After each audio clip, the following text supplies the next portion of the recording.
hours. My apologies, folks. Technical difficulties. The Lord is my shepherd, I shall not want. He maketh me to lie down in green pastures. He leadeth me beside the still waters. He restoreth my soul. He leadeth me in the paths of righteousness for his name's sake. Yea, though I walk through the valley of the shadow of death, I will fear no evil, for thou art with me. Thy rod and thy staff, they comfort me. Thou preparest a table before me in the presence of mine enemies. Thou anointest my head with oil. My cup runneth over. Surely goodness and mercy shall follow me all the days of my life, and I will dwell in the house of the most super intelligent force of love and creation at the highest levels of vibrational frequency forever. What's happening? Benton here. Tuesday morning. Another day parked on the streets of Los Angeles, broadcasting from the back seat of a Nissan Versa.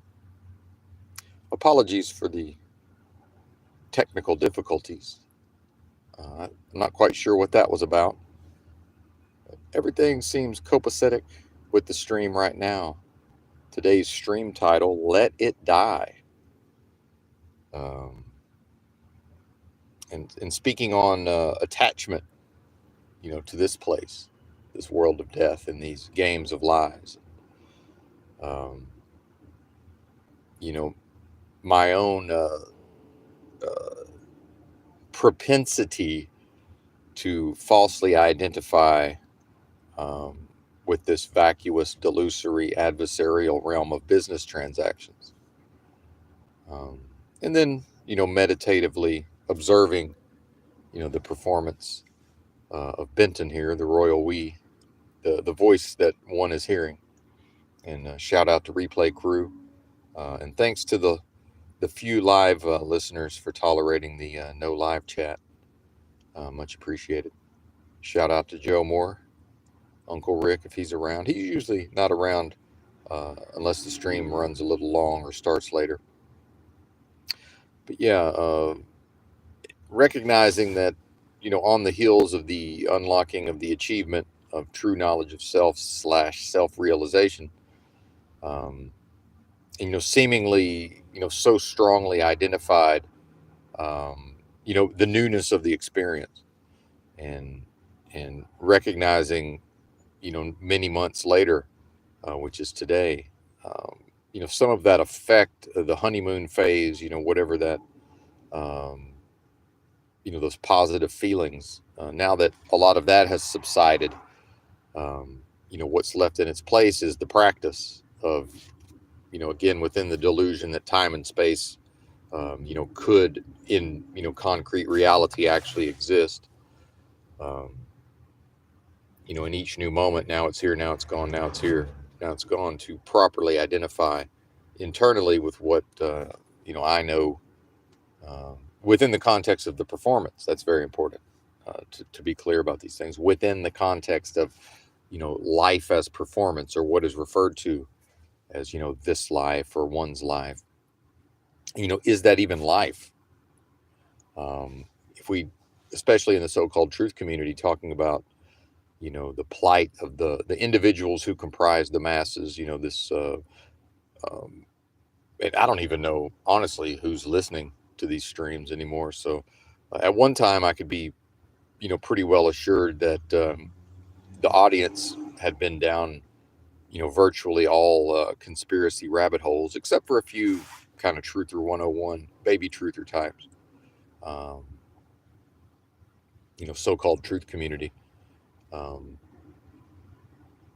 But yeah, all of these conspiracies, and I forget why I brought that up, notions around, the masses being, some version of unconscious sheeple, right? Operated,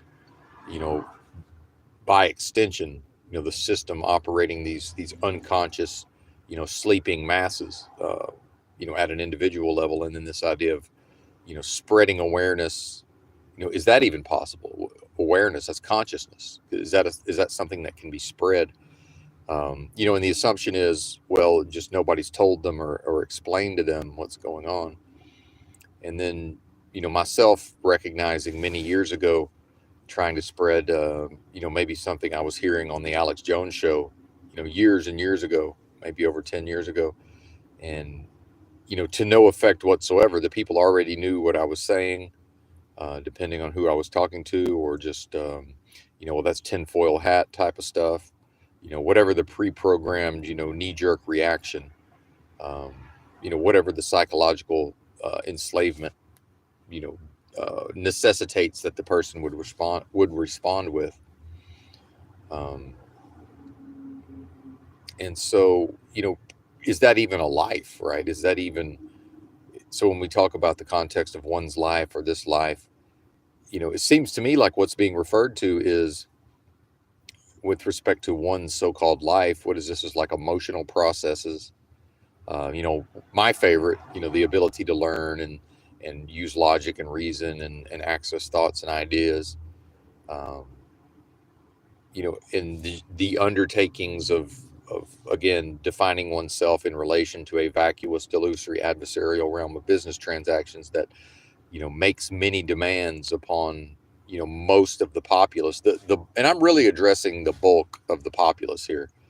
It's the fact that there's exceptions to everything. I'm saying here. Well, there's always exceptions. That's neither here nor there. The majority of the masses. Most of their day taken up with the vagaries or the details of logistically what must be done, and then that being referred to as life. Um, but is the substance there, right? Is that really of substance? And I would say, well, it's of death. It's of this place. Those experiences. The sensations of experiences. Um, the novelty, um, uh, and then the social layers, layer, around, whatever's programmed into the human experience at the level of, must socialize, adaptation to environment, um, you know, how to respond to the environment, how to interact with the environment, and then back to waking dreams, surrealistic notions of unreality. Um, is that even life? You know, as far as just actually living, a living, breathing phenomenon. Um, and not to bring it to movies too much, but it does remind me, just listening to the performance. Um, the segmentation, psychologically, spiritually, seemingly, although that's not even possible. But all of this segmentation, we're referring to Benton, the performer, the voice, the collection of experiences, and then now already referring to something else that's actually observing all of this. And this is, well-worn material. Um, these are a lot of these concepts are things that I was studying and reading about, many years ago. It's still a real thing. Like what is actually going on here, and then looking at what is dressed up and passes for some deep, meaningful, fulfilling life in the context of the vacuous, delusory, adversarial realm of business transactions. That, as far as I can tell, is being perpetuated and animated and continues to seemingly chug along based on the collective creative outputs of each discrete being, again, only within delusion. If in fact, setting aside for a moment the philosophy of solipsism, if in fact these are other discrete beings, how can I ever be sure of that? And that's okay. Benton here, the royal we, is comfortable with those concepts. Although that is an acknowledgement of how disorienting this place can be, in the context of the experience itself or the collection of experiences. And, what are the filters through which each person, again, if that's a thing, each person, accessing what seems to be the new moment in a timeline, on a progression with a past, a present, and a future, as if the future was a thing that's out there in front, moving towards the being. And this is where, it gets tied into notions around, well, the shit's about to hit the fan. It looks like the economy is going to crash. All of these things that can be, seemingly pushed out into the future. Well, that there is no future. That's not a thing. In fact, only within the context of delusion is there a now, and it's already gone. So what's there, and the past can't be accessed, even if remembered accurately, and that's not even a given. The past can't be accessed except through just, whatever I may feel or imagine or think, in response to what seemingly are memories. Okay. Um, and then, so all of that taken together and more, it seems like antithesis or Moloch's machine or Satan or evil or death, the realm being of the nature of death, certainly seemingly has prepared, many tasks and different, again, phenomena to sort of engage with, and a lot of these things feel very important and seem very important. But then, today's stressful situation, whatever one may be, if someone's in a state of stress and fear and anxiety and guilt and shame, based on something that's happening today, well, 20 years from now, will the being even remember what was happening, assuming there's a 20 years from now or a perception of 20 years from now, again, within the context of delusion? Will the being even remember what they were worried about? And as far as epiphanies, that reminds me of back in the, this may tie into some of the Gen Z doesn't want to work stuff, although this would have been a millennial, but when Benton waited tables at an Outback Steakhouse for 3 years, every once in a while, every day, two servers would come in early and, set up everything, marry the fucking ketchup bottles and get the salt and pepper shakers full and all that type shit that has to be done. And so it's more or less assigned by management. So maybe once every other week, it'd be my turn. And it's just random, who I would be working with. And it was, I was a little older by then, late 20s. And this chickie I was working with was more like freshman, maybe sophomore year of college. And something happened. I don't remember. Maybe it was her first time and we were getting behind because it's quite a lot to do. It's a lot to learn on the fly. And she was getting emotional and stressed out about it. And I said, hey, 20 years from now, you won't even remember this. Like, just chill out and relax, more or less. Which was really just, I knew I was going to end up doing the majority of it, while sort of just overseeing whatever she was capable of doing. It was like, I didn't tell her this, but I'm going to hustle up, maybe when such and such walks in the door, I'm going to ask for a favor. Hey, we're behind. Could you help us out? There's a lot of teamwork in a kitchen, back of house and all of that. And of course, waiters and waitresses are front of the house, but then, back in the kitchen performing these unseen duties. There's quite a bit of that going on.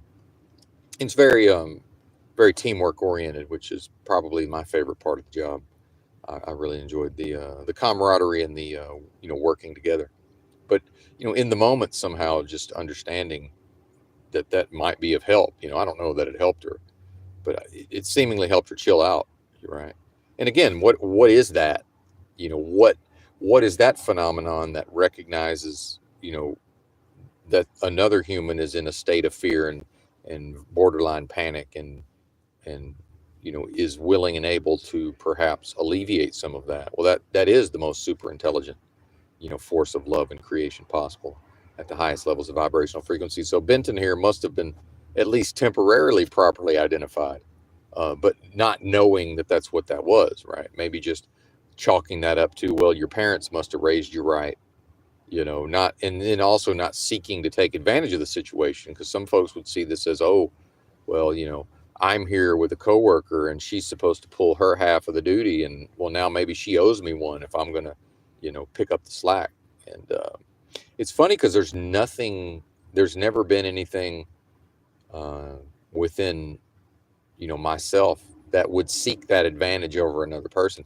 And just that is to not fit in this place, in this vacuous, delusory, adversarial realm of business transactions.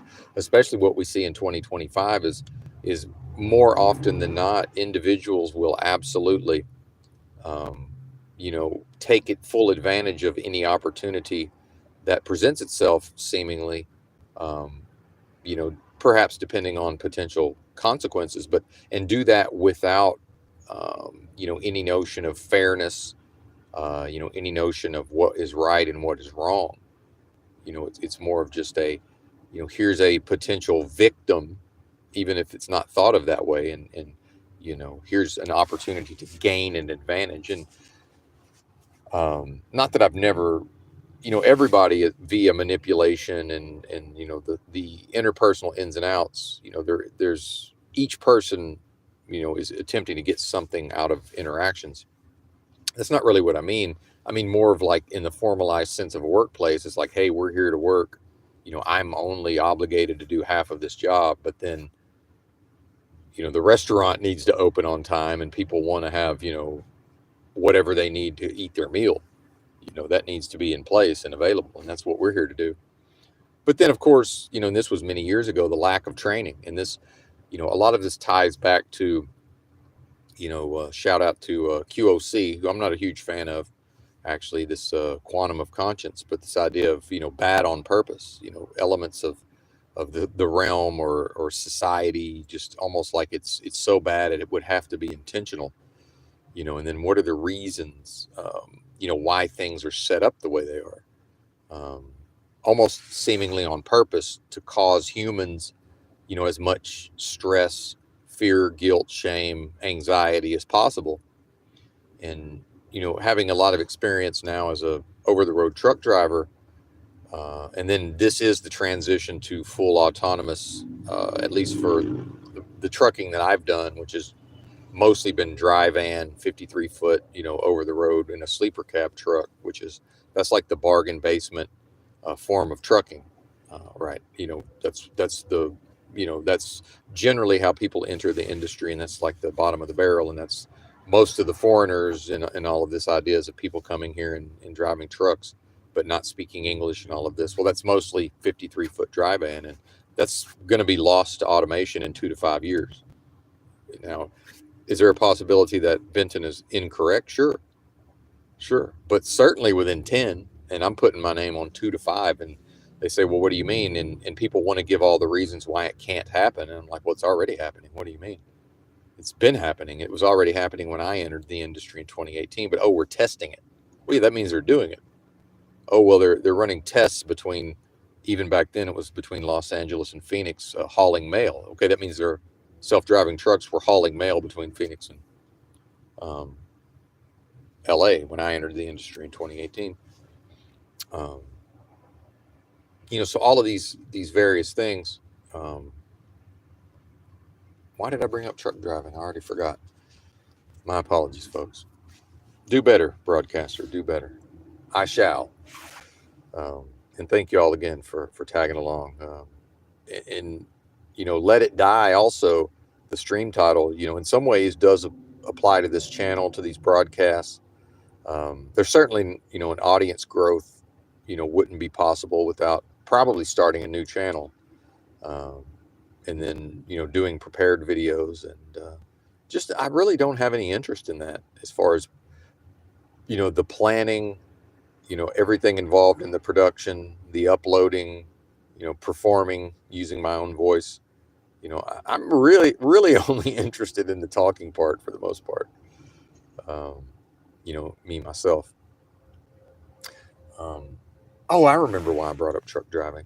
So with the automation, I recognize at a certain point that, again, back to the waking dream, surrealistic elements of unreality. Well, that's on full display when Benton, performing as an over-the-road truck driver, pulls onto one of these facilities, whether it's to pick the load up or drop the load off. Typically, it's a place that the driver's never been and may very well never return. Although some of the places, you end up going, the driver ends up going there over, multiple times, in a time span. and then each place having their own, eccentricities and their own way of doing things. And then again, back to the unconscious or the sleeping masses, the individuals there. And this is, this is a measure of intelligence in some way. This is an intelligence test. Whereas the people who live there live there, well, maybe they do live there. The people who work there at these facilities, most of them have no ability to relate to the fact that everywhere I go is different and that I don't already know what to do. And then, well, they also have a lot of, company drivers that may be on a dedicated account that are in and out of that place all the time and they know what to do. Then maybe you have, that company, that corporation may have their own internal fleet, right? Like Walmart distribution center or whatever. Well, they know the ins and outs. And then, oh, well, who's the odd man out? It's the long haul driver that's never been there. And that, at the level of intelligence, it can be very difficult for the people who work there to understand, yeah, I've never been here and I have, everybody does it different. So, and it's also this notion of, well, there's no such thing as a stupid question, right? Well, I'm being treated as if, I'm asking a question because I don't know, but I'm being treated as if that was just completely insane to even ask that. But then my thing is, yeah, except I just came from a place that does it exactly the way that y'all think is insane. And then, I mean, seriously, that happens. And then they're looking at me like I must be nuts because why? Who would even ask this, right? But then if you say to somebody, well, at the risk of asking a stupid question, oh, there's no such thing. It's like, well, yeah, there is. Why is that still repeated? Again, back to the let it die, right? Let it die. That's dead. In the Fight Club notion of to let that which does not matter truly slide, right? Like how much energy, is put into, having these, very different facilities that the truck driver goes to. It's so that the driver can be tortured. It's so that the driver can experience fear, guilt, shame, anxiety, stress. Because I've noted that when the self-driving truck drives into the facility, none of this will be an issue. It'll just be accessing computer systems. Okay, this is truck such and such. This is the product that's on the truck. It's going to be unloaded by such and such at whatever time at whatever dock door. We've already been notified that the truck is going to be early, on time, or late. This is all going to be done electronically. There's already, we know exactly where the truck's going to park because somebody's already in, there's another trailer already in that dock door. It's the estimated time that it's going to be unloaded is whatever time, then, it's going to be moved at such and such time out of the door. Then this trailer is going to be put in the door, right? Maybe there's going to be an area for, coupling and uncoupling the trailers. And then maybe the robotics of the facility, right, will put the trailer in the door. But what won't happen is any measure of, a human being at a gate shack, at a guard shack, standing on the ground and looking up at the self-driving truck and saying, well, sorry, we don't have the right data for your truck. So we're going to need you to go, we're going to raise the,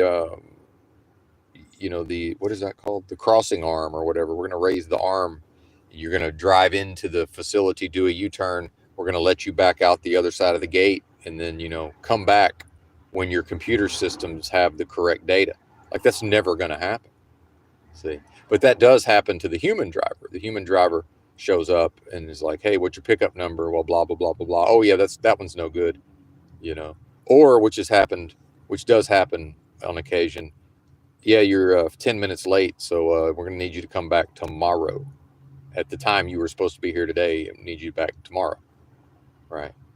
Now the reason for the load being late, neither here nor there.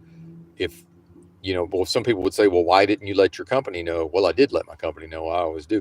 Why didn't your company let the place you're delivering to know? Well, they may very well have. Right. It's, how long does it take all of those messages to move around within these corporations to actually get to the ear of the person at the guard shack to say, hey, when Benton shows up, yeah, he's going to be 10 minutes late, but we're taking him anyway. Right. And then the guard is like, well, last time they just sort of kind of did somebody a favor and let them slide on being late 7 minutes. Well, they got in trouble and got their butt chewed because that just happened to be the day whoever was there, and didn't know, right? They didn't know that the big boss was there that day, and they got their ass chewed, and their boss got their ass chewed, right? See, none of this is going to happen. The further away, the more the human is removed from these processes, the necessity of the torture, of the fear, the guilt, the shame, the anxiety, and the stress. Well, there's no reason to do that there's no reason to try to do that to a machine that's not going to be experiencing any of that. And this is a great way to understand just how stressful, fear-inducing, shame and guilt as motivators. Um, this is a good way to observe how that's all been done on purpose. It's by design, to spiritually attack the human. Again, now if it's only to attack the ones who are, if some of the beings here are one with that force, the most super intelligent force of love and creation, and others are not, could Moloch's machine selectively be torturing it? Could it already know, well, this is not, this driver is not spiritually representative of, supreme authority and love and creation. So there's just no point in torturing it, right? Why wouldn't that be possible? Spiritually, it seems like it would. It seems like death and evil and wicked spirits and unclean spirits, based on what the Bible says. And again, I never agreed to follow the Bible to the letter, to the written letter there, every word of it. So I pick and choose, but there is some acknowledgement of that in the Bible itself, of these concepts, existing, because there was points in the Bible where Jesus came upon someone who was infested with demons, and the demons inside the demon infested person recognized, this as the Son of God and, the Lord, and in fact spoke. The demon spoke in the story, spoke directly to the Lord, like, hey, it's not the time. What are you doing here? More or less. It's not the time yet, meaning, we still have time. The demons, I don't want to say the demons still having time to, enjoy themselves at whatever level of depravity and perversion, whether it's drunkenness or, immorality, just whatever they're into. You know, they know the time's limited, and they're enjoying that time. Even in the concept of a delusion, even outside of, the idea of this being the end of times, so-called. Oh, well, it's the end times. Really? Are we really are we that lucky? So we're that special and lucky. See, the idea of it being the end times is, to me, that sounds a lot like, well, not only are you free, you're more free than anybody's ever been in all of human history, solely based on when and where you were born. Oh, so you mean I won that lottery ticket as an American, and you're telling me I also maybe am punching the lottery? Maybe I have the lottery ticket of being here for the last days, and Jesus is coming back any moment to make things right. Well, but what about if things are exactly as they're supposed to be? Well, what would there be to put right then? If this place is exactly as it's supposed to be by design, what would there be to put right? And then this notion of that love conquers all. So, of course, God is love. So that means Jesus is coming back in the sky, eyes as a flame of fire or whatever, and treading the winepress to destroy the wicked. Well, that sounds like system speak to me. That sounds like something the system itself would propagate, because love doesn't do any of that. How does love do those things? That doesn't seem possible. That's inverse. That's inverted. Does love go out through the yang form of energy and assertively and aggressively, dominate and bring evil to heal and punish it, right? Is that what happens? Or does it shine the light on the darkness, and the darkness has no choice but to recede and flee? Because it's dead, it's null, and it's void anyway, right? There's no life emanating from darkness and death. So why does it need to be destroyed? It's already dead. It's already lacking. It is the personification of lack and death and inanimate, right? it is those things. It epitomizes those things. So this delusory realm itself, the vacuous, delusory, adversarial realm of business transactions, and then these experiences also. So that's what I'm saying. Let that die. And I'm telling it to myself, let it die, because, the moments in which I have fallen away from proper identification within myself, it seems to be tied into, uh, for whatever reason, a desire to continue to animate these aspects that by their very nature are dead, and then potentially causing problems, for Benton in the context of Benton's performance, but then also praying to be used, and calling out and seeking to be used by the most super intelligent force of love and creation, supreme authority. And then trusting, again, through the yin form, the feminine form, the passive form, trusting to behave appropriately in the moment via proper identification, and then, forgetting oneself because of a desire, um, that this were real, and then why is that? Well, probably some version of a sunk cost fallacy. What's the point of coming here? And this is part of what I told the fella, when I was trying to teach him as much demonology as I could in our, 10-minute conversation. What's the point of coming here? This is when he really got emotional. It was like, what's the point of coming here to this place and going through all of this struggle and pain, just to let evil win? Why should the demons win, more or less? And tapping into sort of my own competitive spirit, and man to man, kind of trying to give a little bit of kick in the ass.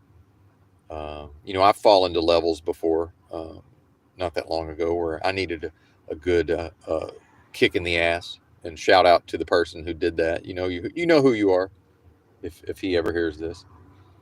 Um, that's a friend on some level, even if there's not really a friendship there. Just, hey man, knock it the fuck off, get your ass in gear. This ain't, this moping around and this depressive episode ain't gonna work. Now, it wasn't communicated in that way, but that was the message that was received. And yeah, I knocked it the fuck off. It took me a little while, but I knocked it the fuck off and got in gear. But for what? Again, for what?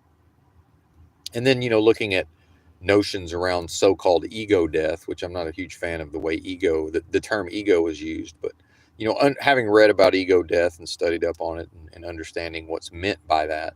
And then, with psychedelic experiences, making it a little more possible to sort of understand, okay, this, I see the path towards what is referred to as ego death, the experience of that. And then, okay, well, what's preventing the ego from dying, right? Which, again, that's its nature. The ego, the nature of the ego, again, is death.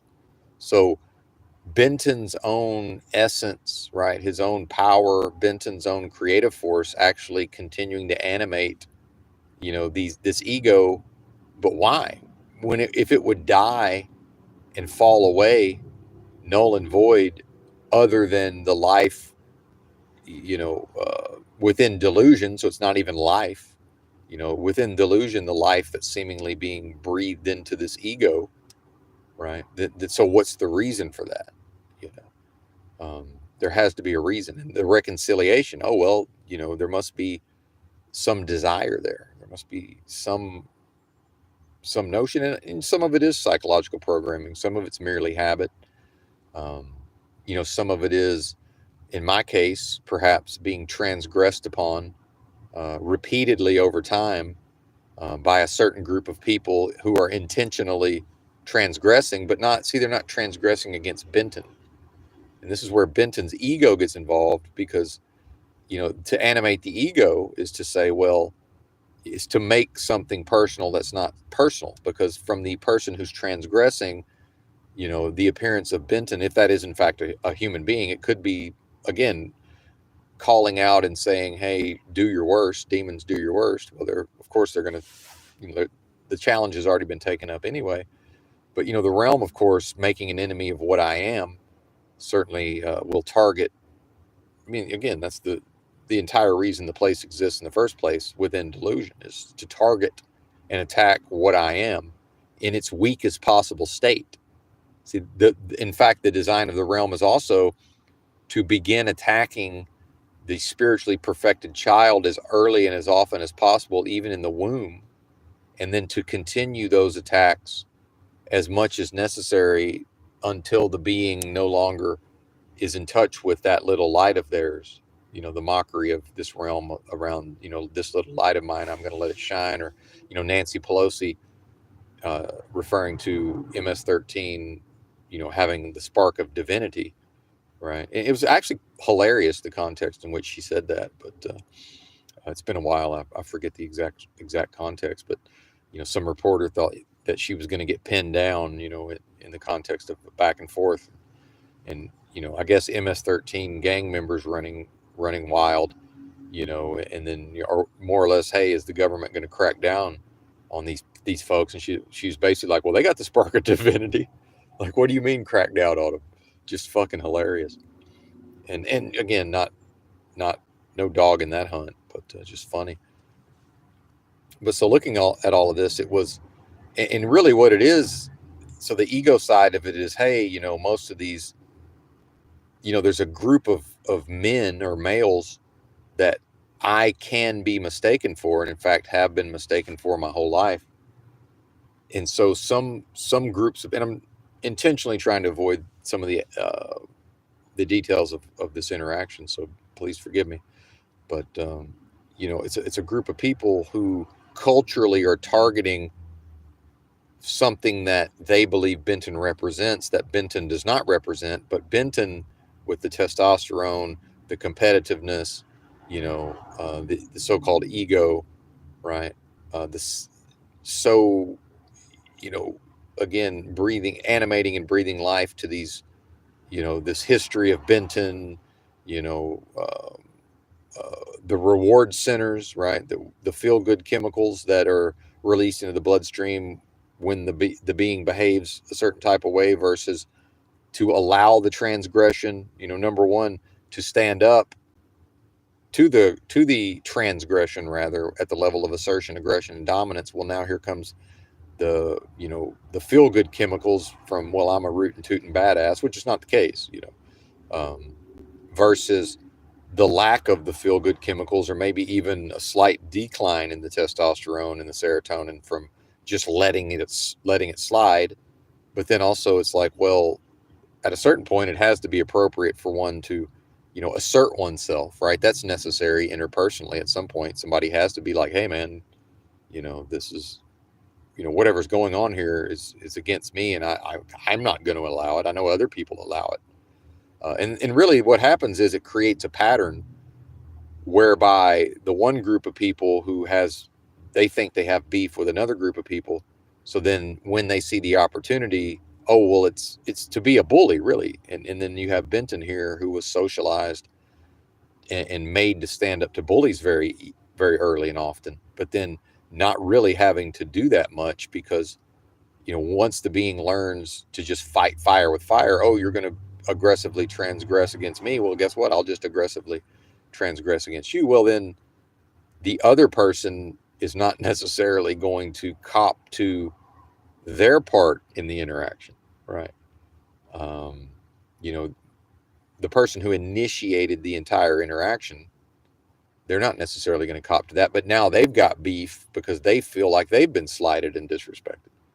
Okay. And then, and then not being able to be fearful about this, not being able to be stressed out about it, like in the past.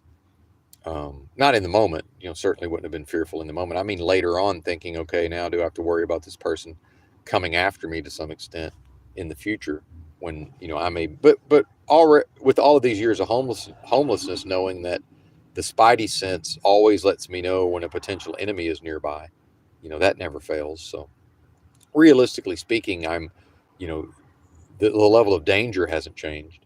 The dangers is, if there's danger, it's ever present. It's not Benton's performance, and that's, see, the realm controls people. That is a part of the control mechanism. Is the idea that it has something to do with my performance. Whether or not um, you know maybe there would be physical danger, right? It's like, absolutely not. That's not the case. It's present either way. Could I make it worse? Yeah, perhaps. Um, things are simply not as they seem on those levels. And I had another example of this that started to come to mind, but then it went away. So I don't know how many apologies this is already on this stream, but we will apologize for that as well. I had a pretty good example of something else in that vein, but that's okay.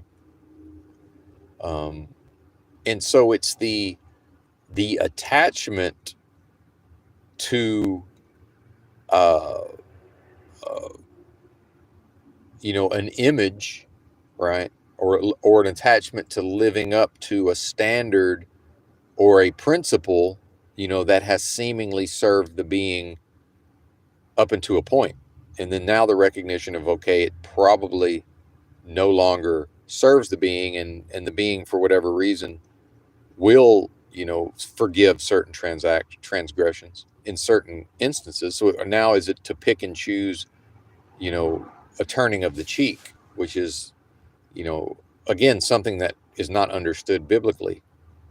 All that means is to forgive the first transaction. Well, transgression, rather, my apologies.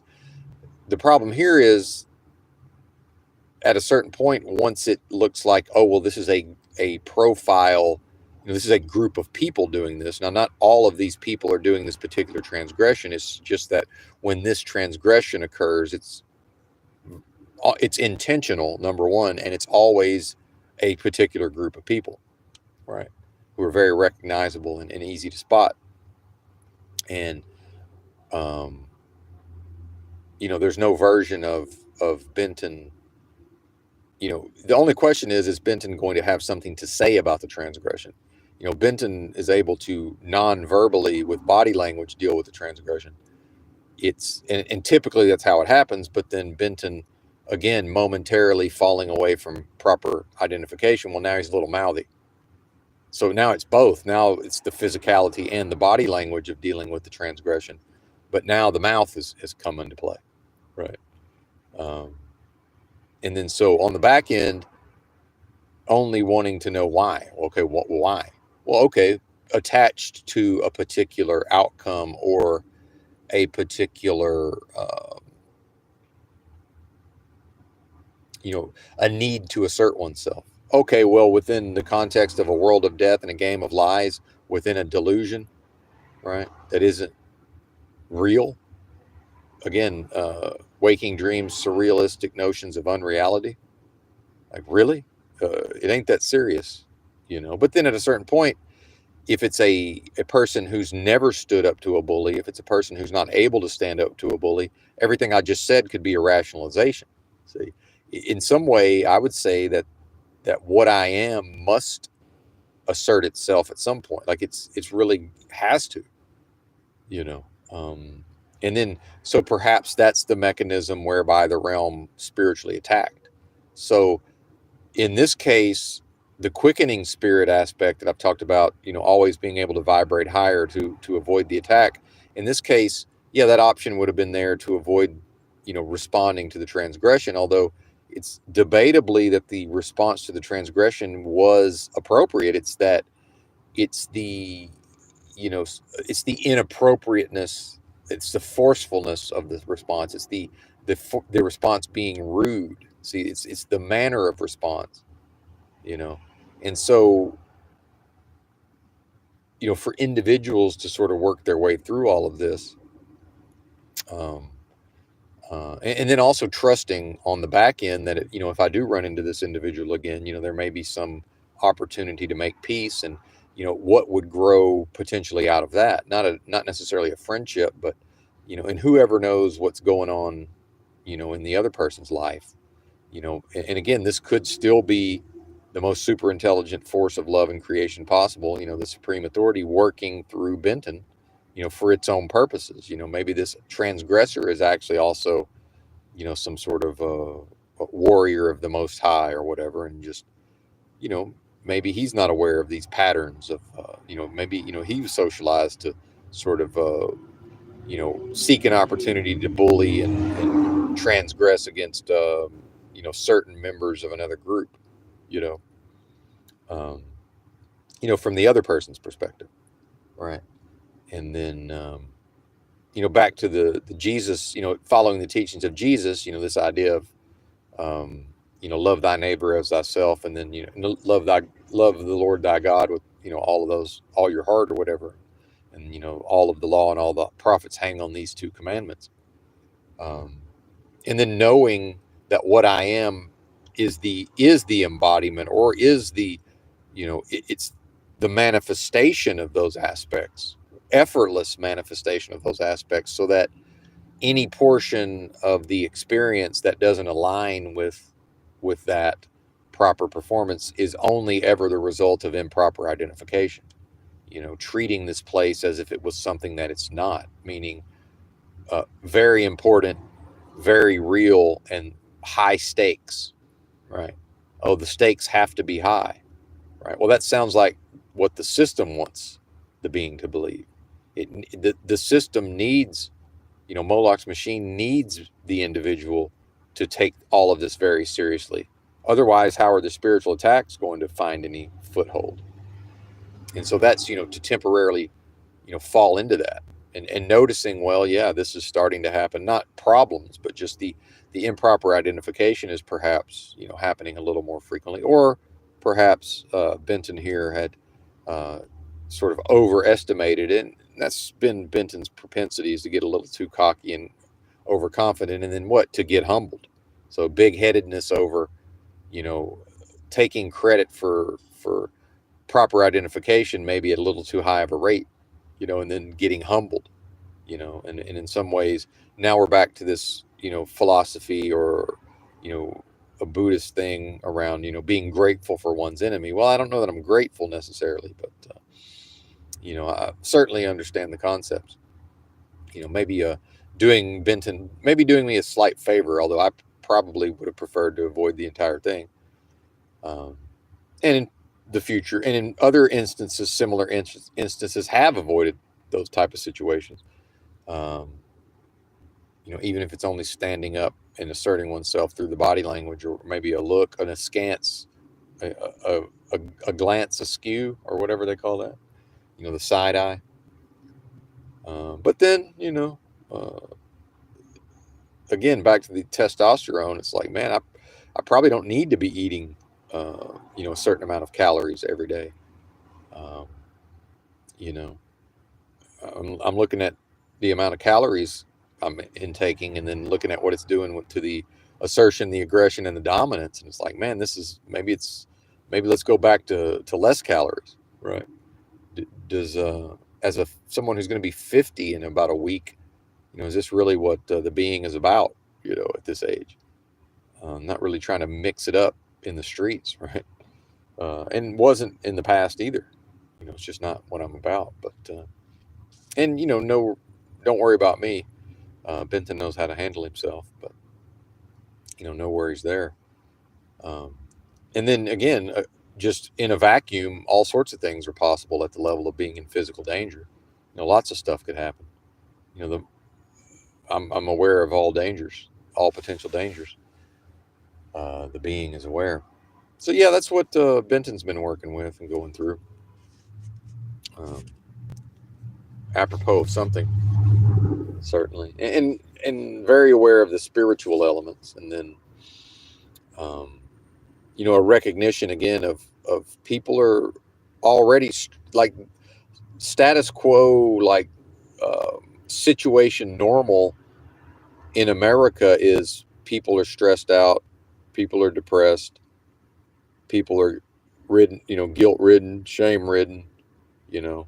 Although with the psychopathy, you know, seemingly on the rise, that's not necessarily the case. But there's a lot of folks who are, sensitive individuals, and they got something going on inside of themselves, and maybe they don't even realize that they've defaulted to this. Hey, there's one. Let's bully him and push him around. Oh, whoa, wait a minute. That's one we can't bully and push around. But then their own ego, now they're not going to be able to back down necessarily. It's like, well, I'll de-escalate, but at a certain point, I didn't start any of this, right? And it's like, do I have to just stand here and get physically assaulted? Like, what is this, more or less? Can I just wander around as I do every day? on foot. Although less these days. Man, I slept great last night. Forgot to mention that. Goodness gracious, like that, just like 6 straight hours of just nothing from my perspective. Woke up like, dang. Every once in a while, perhaps I did wake up in the middle of the night and just forgot. Immediately went back to sleep and didn't know it. But so the perception is fell asleep and then nothing and then woke up. I mean, it's the best. How often does that happen? Probably 6 straight hours. Amazing. And then went back to sleep, went back for more. Even that's sort of a new thing, a new power, right? It's not always been something I've been adept at, was waking up and then going back to sleep. So yeah, it's, again, never a dull moment. Tons of novelty. So, the Pleasure Island from Pinocchio aspects are there, right? There's, even when there's not a lot to watch on YouTube. Well, I can always think of some video I enjoyed and go back and listen to something I've already listened to. Like there's always something to listen to on the YouTube, whether I'm paying much attention or not. And so that can fill in the gaps when there's not much going on. But then again, let that die, right? Let the novelty die. Let the, whatever it is within the context of the performer, Benton, and the performance and the persona and the personality and the psychology and the mind control and all of this, let that die, right? Just let it go. Um, is that supposed to be the default state? To a non-attachment as a default state, and then, situational attachment. But again, within the context of a delusion, who cares? Let it die, right? Let it die. And is in fact what's referred to as this life or life in this realm, isn't that really what's happening? Is to be born, and then what's referred to as life is the process of, quote, letting it die, to eventually just let go. And what's next? Don't know. Perhaps a return to the most super intelligent force of love and creation possible, except, well, I'm never not there. And that's not a place, it's not a time. It's an indivisible force. And that's the idea of and I know, again, Quantum of Conscious talks about this, and I guess there's that TV show, I forget what it's called, that addresses some of this, but it's the idea that the human is actually, what the human is a spirit that's somewhere else. And again, this would be tie into the concepts from the Matrix of being, in a tank somewhere, and then the consciousness existing, in a computer simulation or computer. Kind of the same thing there. But it's that, the realm and this experience as a human not being real and substantive in the first place, at least not completely, right? And only within the context of delusion is it even those things. It's seemingly that way at the level of waking dreams, surrealistic unreality. That those elements must always be solved for, and reconciled. And I'm not saying this as a solution. It's just, is that the practice or one of the practices? And again, from Fight Club, shown when they were all in that limousine and hurtling, taking the seatbelts off, and the driver, taking the hand off the wheel, and then they're just looking at each other like, okay, what happens next? Well, a motherfucking car crash is what happens next, you know. But yeah, so that's what old Benton's working with here, and again, to define oneself in relation to the vacuous, delusory, adversarial realm of business transactions, and as Americans, we only measure in money, so then, okay, Benton, this high level understanding, will go brand it and incorporate it and get it a business license, and go out there and do seminars, and maybe write an fucking do an audio book or whatever, Start making some money, so you can hire whoever you need to help you do all of this. And so you can talk and, walk around and meditate. It's like, yeah, that doesn't that, you know, wouldn't that be some version of affirming the this place as strictly what it claims to be? And that would be to mislead other people, wouldn't it? Right? Wouldn't that be to give them a system that can't even achieve what the marketing and the advertising campaign to get them to purchase the products and the services would claim to be able to do for them, right? Some version of a Tony Robbins, type of program or whatever. It's like, yeah, those things have their place, but at the end of the day, whoever is able to take advantage of all that self-help type stuff, it's that the individual, sort of pick and chose and took a little bit from Tony Robbins and a little bit from Deepak Chopra and a little bit from this person over here and a little bit of Joel Osteen and some of this and some of that. And yeah, I understand each one of these people are debunkable. That's not the point. And actually, that is the point. And that includes Benton. Well, if Benton goes and puts his name on it and turns himself into a business in the context of a vacuous, illusory adversarial realm of business transactions, well, now whatever Benton is putting forth it debunks itself, right? And this idea of like a one-stop shop, or will come to me for all your fucking self-improvement and life coach and spiritual needs, as if as if Benton has answers externally. No, Benton has no external answers. What do you mean? As if a world of death and a game of lies are resolvable, right? How is a game of lies going to be resolved by Benton, externally creating a system or systems? The purpose of the system would be to take in money. That would be the purpose of the system, not to assist other people. That's the lie that's told to get the money. Is, hey, I'm some version of the guru. I'm going to make you feel some type of way. It's an understanding of human psychology where a person might feel a need and have an ardent desire to, spiritually progress and advance.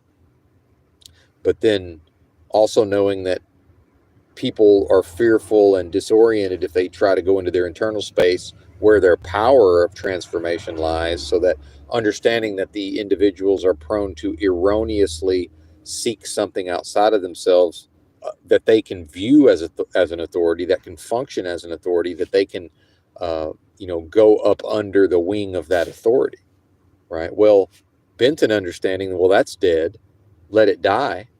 That would be lesson number one. Hey, you've given me your money and you've subscribed to this thing. And lesson number one is that's an error. Like it was a mistake to give me your money, right? It was a mistake to seek to go under the wing of a protective authority in order to accomplish what's only ever accomplishable by moving closer to the power of the individual, which is always internal, instead of moving externally away from it, which that would be part of lesson number one. And the thing kind of writes itself. And imagine Benton a year or two from now and it's like some fucking some space that a hotel will rent out. You can rent out a room in a hotel and host a seminar, right? And people pay money for me to stand at a lectern or whatever and lecture. Yeah, that's doable. But then, how is that done in a righteous fashion? Now, perhaps perhaps, that is a way it could be done. But then, well, if Benton in the context of the performance applies the let it die filter, well, let that die.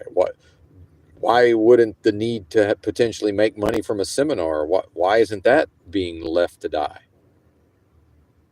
Because the nature of that is death.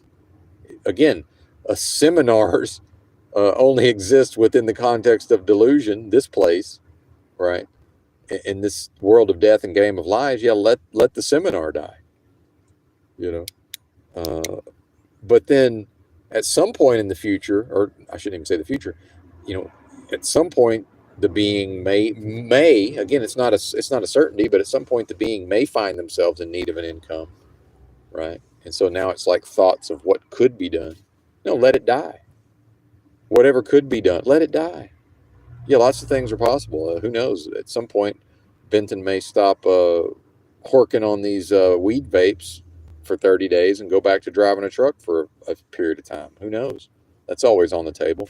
As long as I've got a CDL and a medical card, that's on the table. The medical card is good till December. And then the closer it gets to December, it's like, okay, well, probably might as well get a physical and keep this, CDL, right? Why not? Uh, and again, let that die, right? Let the dead bury the dead. Render unto Caesar. Just let go. Well, easier said than done. Easier said than done because it all feels very real, doesn't it? It all seems very important. Oh my God, got to go out there and work hard and produce. You don't want to be seen as a burden on society, right? Well, that's guilt, fear, and shame. That ain't love. They say God is love. Well, okay, it's not. God didn't, again, the most super intelligent force of love and creation possible.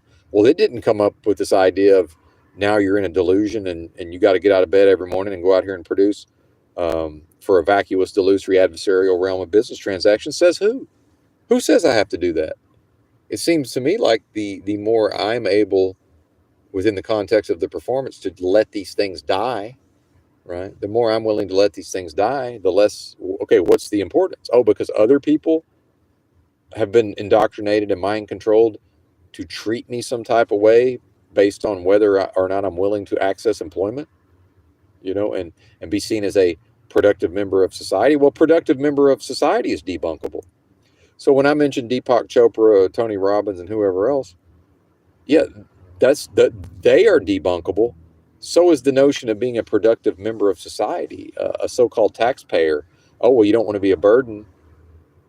Well, number one, there's really no need to speak for me. Number two, the notion of a productive member of society is debunkable. Well, society is in a state of collapse. In fact, society, as far as I can tell, is purposefully being maintained at a level of collapse, a perpetual state of collapse. And then number two, if it doesn't work for me, why would I do it? Right? Like, what's in it for me? It's back to the withholding of love and acceptance, which aren't even love and acceptance. So it's through guilt, fear, and shame, it's to perceive the withholding of love and acceptance. Okay, well, now he's doing the things we expect of him at the level of a status quo and a social contract. Okay, let's give him the love and acceptance, but it's not love and acceptance. We're just going to stop blasting him with the fear, the guilt, and the shame. And most of the beings, and again, the recent versions of Benton don't know the difference. That's how lost the people are, right? It's what I even referred to initially as the system withholds love and acceptance. And then later on correcting myself, no, actually, when the being refuses or is unable to live up to the status quo and the social contract at the level of producing for society and perpetuating Moloch's machine and industrial and post-industrial society, then here's the fear, the guilt, and the shame. And I'm not even talking about the punishments of not having money, not having a place to live, right? Not having access to resources. Benton has taught himself to get by with less of that, So I'm setting that to the side and not even thinking about what that would do to most individuals. But so you can see even the confusion, temporary confusion on the part of Benton, who would otherwise, if Benton was willing to turn all of this into a business, would be, see, this is the foolishness of attempting to turn all of that into some sort of life coach business except that 2 weeks ago, the coach was running around repeating things that the coach now knows is not proper and incorrect. Right. But yes, the perception of what, and again, that's to say, well, society withholds love and acceptance. That's to project onto society that they even have those characteristics, because if society's characteristics was to freely provide love and acceptance, well, love doesn't withhold acceptance. Like love doesn't know to do that, right? again, back to the Jack and the Beanstalk example. Like love doesn't even have a concept of that. So it's the system, it's Moloch's machine on behalf of antithesis, blasting the individual with fear, guilt, and shame in specific ways to get them to perform specific tasks. And then it's like, okay, well, now he's doing what's demanded of him. So just let's dial the fear, the guilt, and the shame back down to 20% instead of 100%. And then that's actually going to feel like love and acceptance. That's how psychologically sick the masses are. And so the being speaking to you is speaking with 15 plus years of spiritual growth and development and commitment to that for every single day for 15 years, 15 or more years.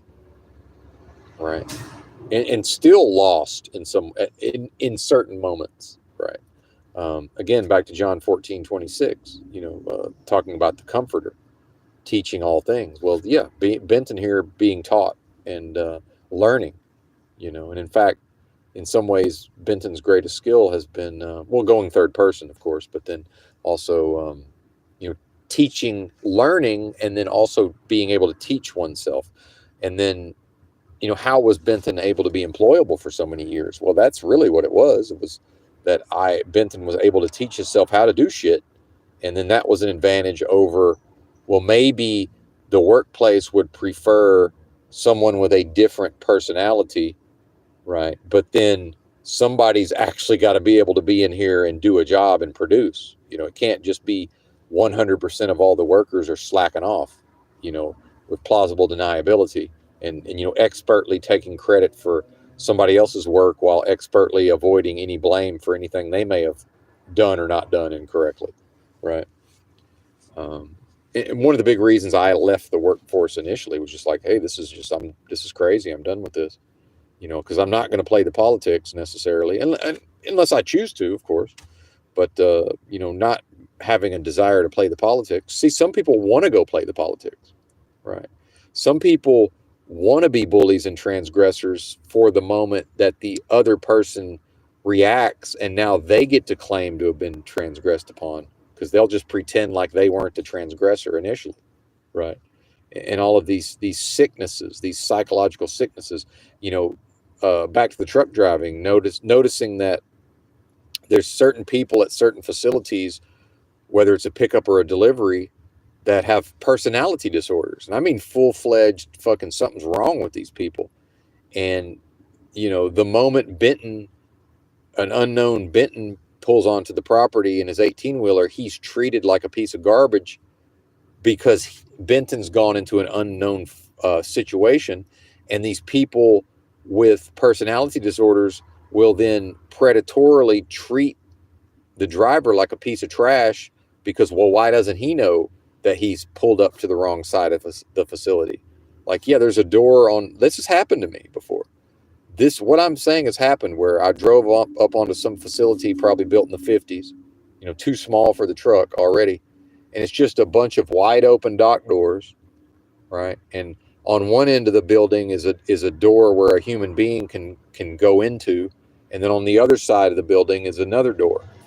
And there's not one sign. The docks are not numbered. The doors, it's not like one door says shipping and one door says receiving.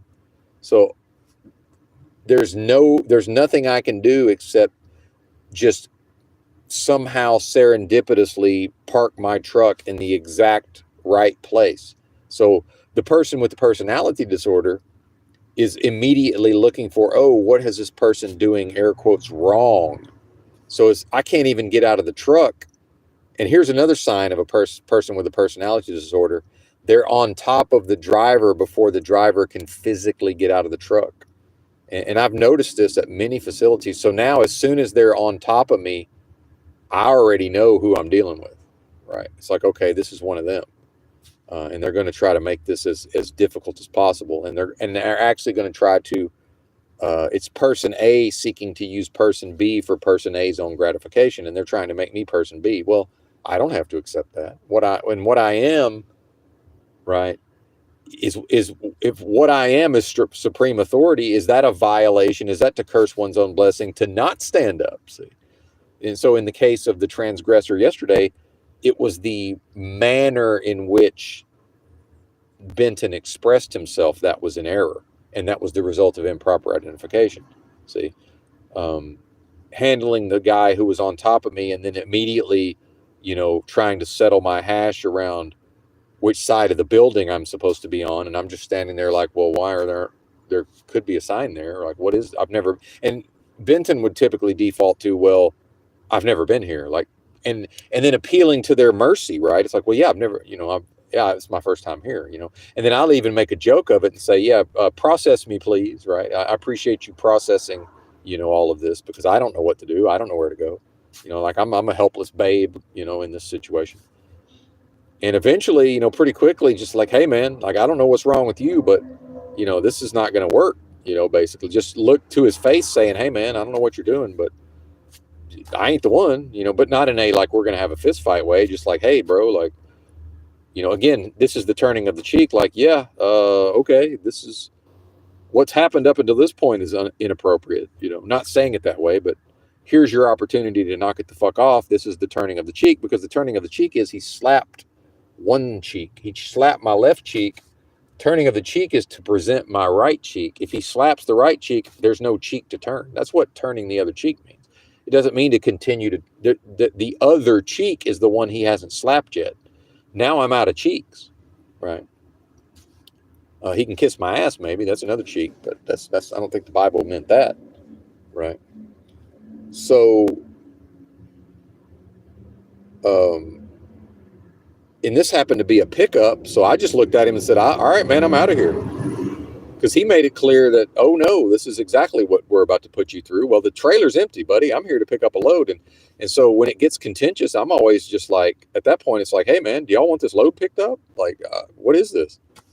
And when they carry on in that vein, I just leave and go and let my dispatch know, like, hey, man, I don't know what's wrong with that guy down there, but this is just not going to happen. So y'all are going to have to find me another load,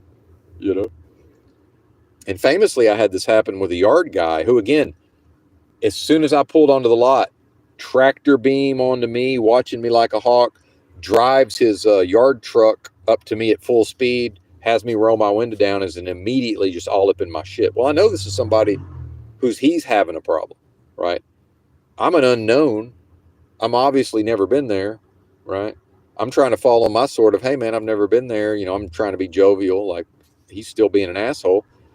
And then the guy tried to fight me pretty quickly. Guy tried to fight me. So now, and so it's at a major corporation, so they've hired this guy through, a temp service. I would learn the yard truck driver. This is two different stories now. And they really needed that freight hauled. And again, I was there for a pickup, and my thing was like, all right, I went in to just tell them like, hey, I don't know what's wrong with your yard guy, but I don't feel safe out there. So I'm leaving. And that's what I said to him. And it just happened to be the woman who was running the facility. And she's like, what? She just immediately was on top of it. She's like, oh no, we got to get this freight out. And she worked with me. See, this, what may have actually been a human being, right? Was, treated me as a human. And then I'm reasonable. See, that's the thing is, I'm reasonable. My thing is like, well, yeah, I'm here to haul the freight. It's just, I can't just, what if I keep trying to do this job and this dude ends up going upside my head with a tire iron or something? Like I can't, like I'm in charge of my own safety here. So she actually had a security guard, and I really wasn't scared. It was just, it was the whole thing of like, I am really leaving because I'm not going to be treated this way. And although I don't know, man, the way the guy was acting, I was still going to have to always be looking over my shoulder. Like, where is this dude? What's he doing? Because he did threaten to assault me, lest we forget. And she fired him basically too. She was like, oh, he's not going to be back. Maybe they let him finish the day or whatever. And I believed her. Some people will just lie. But, since she accommodated what I needed to have happen, she worked with me and we both worked with each other, then the job got accomplished. And that guy needed to get fired anyway because there was something wrong with him. Probably, coming down off of substances, maybe, trying to get his life right, whatever he had going on, which is fine. I'm not offended. I try to let him know, hey, I don't know what you got going on, buddy, but, these are the circumstances under which I work, right? I'm going to have to be, treated with at least neutrally. I don't need my ass kissed, but we're, this treating me like the dirt under your shoe's not going to fly, right? And then, so is it even appropriate to allow other people to treat again? But to let it die is, well, it's not bent in the personality, it's not bent in the performance, it's not bent in the biography. See, so it's the realm gets a lot of mileage out of the muddying of those waters. Like, what is even really being offended at a certain point, right? Because I'm unoffendable in a lot of ways at the level of thoughts and ideas, but then behaviorally and how I'm treated, and then of course socialized in what psychology 101 textbooks refer to as a culture of honor, right? So culturally, I was indoctrinated to not let this shit slide necessarily, or again to be way less tolerant. And then I would say, under some fantastical imagined notion that it was possible to reform society, which it's not, but to the idea that society is, well, it's got its problems, but it's good, and then to make it even better. Well, that's not a thing, because to make the world a better place implies that it's a good place, and it's objectively not. And to work with all of these dynamics in the moment, and then to understand that the vast majority of the daily tasks in service of being productive at the level of fear, guilt, and shame, to not be a burden on what? A garbage society that has almost no redeeming qualities whatsoever in the way that it is animated, and in this zombie like, like something out of a monster movie, you know um, uh, just being and this is what I mean by the notion of producing for society being debunkable, right? Let's think about that.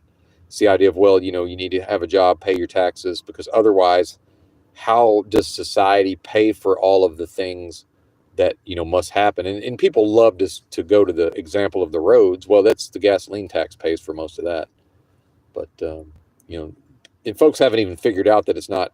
Yeah, income taxes, I'm sure, pays for some of that here and there, but um, so society's debunkable at the level of, it doesn't have a leg to stand on, because render unto Caesar means that give all the resources to Caesar, and then Caesar chooses how to allocate the resources.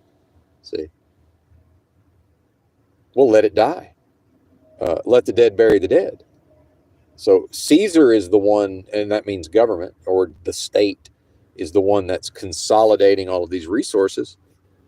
Well, the resources, what's the nature of the resources? Death. There's no life to your tax dollars. Your tax dollars are not a living, breathing thing, right? So the fact is, Americans don't give a shit how their tax money's spent. Because if Americans gave a shit how their tax money was spent, would they be giving most of the tax money, as far as I'm talking about just regular W-2 employees, most of the W-2 income tax revenue, most of it goes to rich folks to pay interest on the debt. Well, that's not my debt. In fact, the most super intelligent force of love and creation possible, the supreme authority, what I am, can it owe a debt? Right? That's a violation. That's a curse. That's to curse one's own blessing, blasphemy in the Holy Spirit. Well, I don't owe that money. And in fact, that's what Iceland said when their state or government said, "Hey, Icelanders, we're going to need y'all to go ahead and bail these banks out." And the Icelanders says, "What do you mean? We don't owe that money. Y'all done all that. And in fact, we're going to need all of y'all to resign." Actually, see, and is that some measure of righteousness? Now, why don't Americans do that? Because Americans don't give a fuck. Because Americans are too cool for school. See, Americans don't give a fuck. They like their ignorance, right?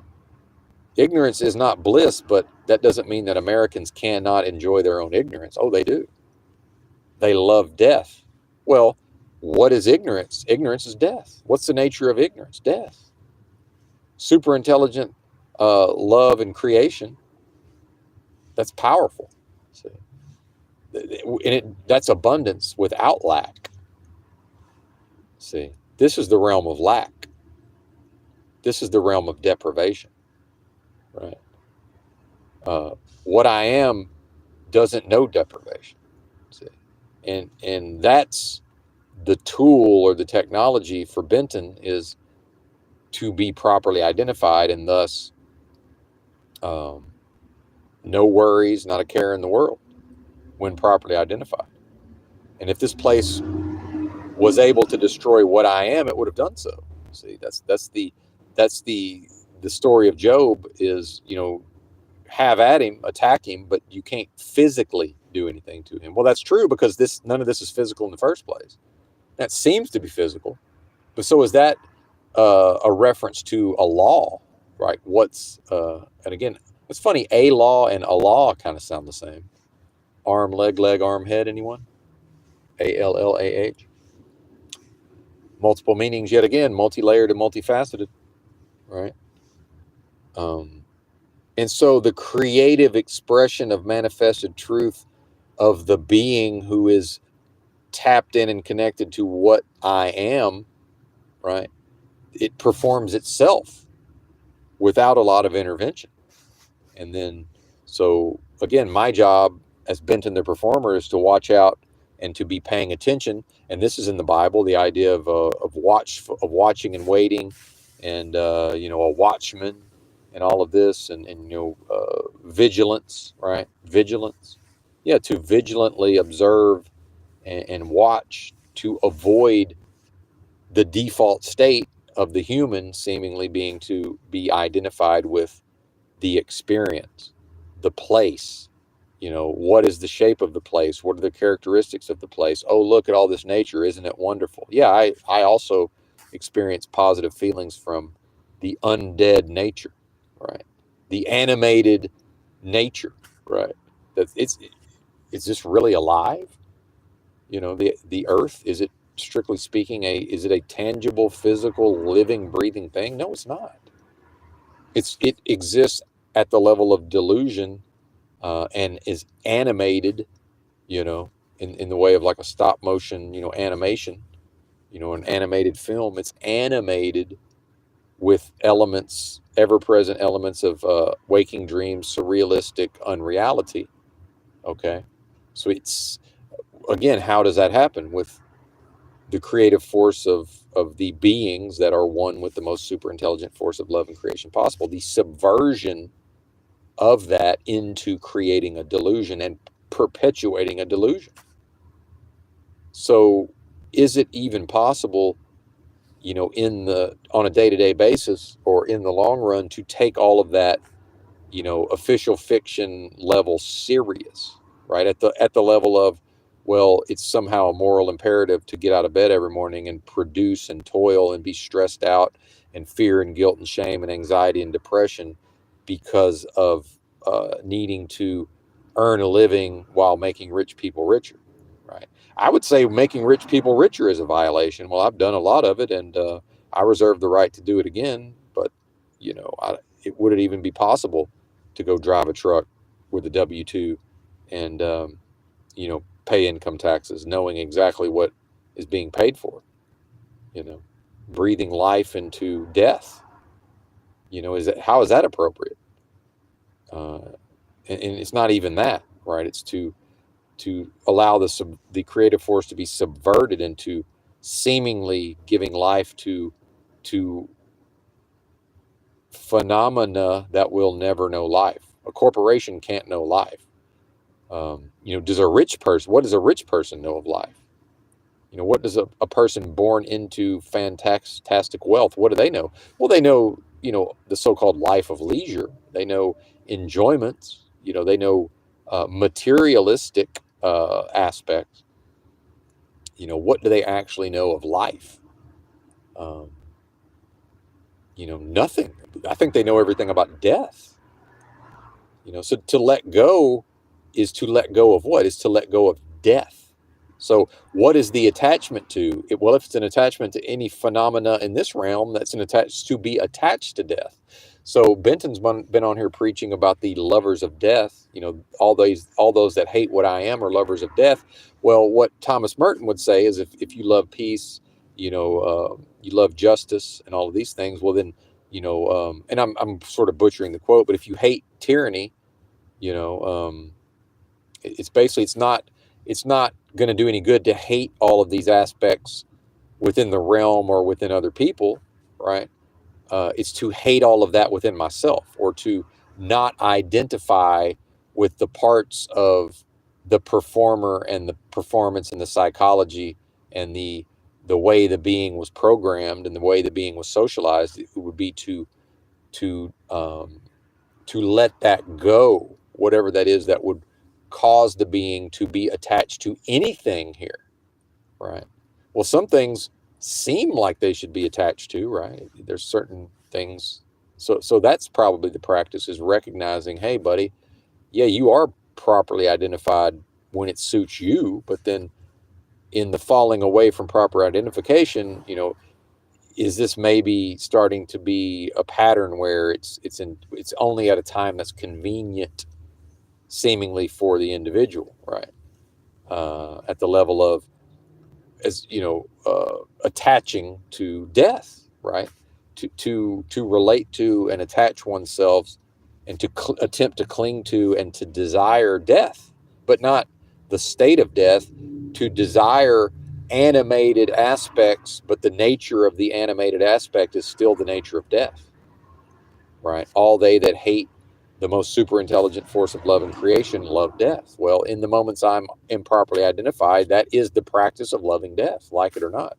So it's to hold my own feet to the fire and to recognize, yeah, I can come on here and sound like I know what the fuck I'm talking about, and know what I'm talking about to a certain extent, and still blind myself, or still not let the blinders die. Because if there's blinders, who's creating the blinders? Right?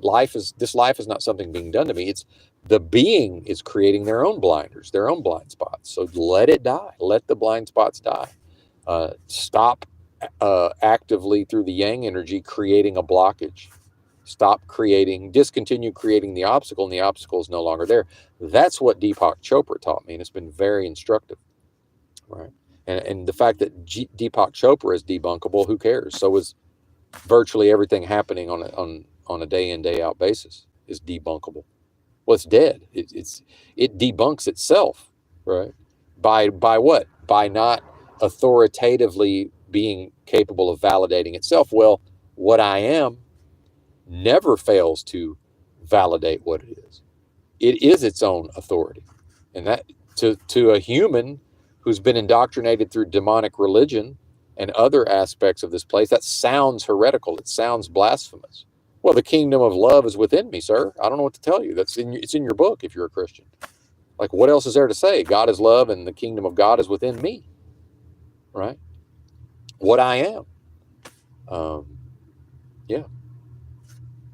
Good times. Good times. I'm loath to end the stream, and I'm not ending the stream at this time, but certainly not out of things to say. But I would say that unless something else comes to mind, that's probably the end of the spiritual discourse, lecture, rant, rambling, whatever it is, discourse. Although who can say?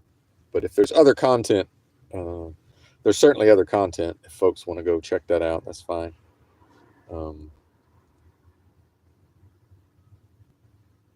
Yeah, good stream. I'm going to go ahead and put my name on that one. Good stream, sir. I like it. There's definitely some points that could have been hashed out better, but this is one I I'm not. This is not a commitment. I might go back and listen to this one and make some notes, and that would probably be the best thing for the content, the actual content of the content. To bring up the level of the content. Maybe put in some actual work other than just thinking all day. Maybe listen back to one of the better streams, and I'd like to think this was one of the better ones, and take a few notes, right? There's certainly much that could be expounded upon here. Certainly. Mm. Is there anything going on in the mundanities of Benton's experience? Well, blessings of still being able to purchase eggs. So 18 egg yolks a day continues. Already had 6, and it's been as much as 36. I think that's the highest I ever made. It was up to 36 a day for like a week maybe, and it's probably about dark chocolate time though. Now that I think about it, get a little bit of that caffeine, but more importantly, that theobromine and related compounds. Big fan of the theobromine. Got me some yerba mate yesterday. I've been drinking yerba mate, but it's not one of my preferred brands. But if people don't know the one I have now, that I'm almost out of, um, if anybody doesn't know about yerba mate, and again, I recommend nothing unless I explicitly recommend something. So this is not by way of recommendation, but yerba mate, and depending on how it's prepared, it can have a great deal of caffeine actually, but it typically lacks the caffeine jitters of coffee. But it certainly has the theobromine and related compounds, um, which I found, which I find quite beneficial, and a lot of nutrition in yerba mate tea. Um, Although it's not without its drawbacks as well. However, um, but yeah, I guess I'm done.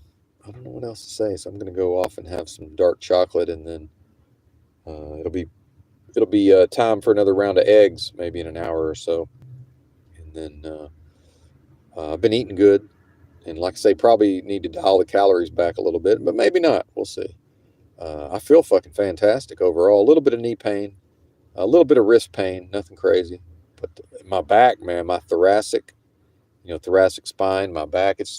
I was completely pain free when I woke up this morning, and that's happened a few times in the last 6 months or so, but um, it's rare. And then I would say in my adult life, waking up without that pain in my shoulder, upper back, thoracic spine, right side of my thoracic spine, it's been basically never.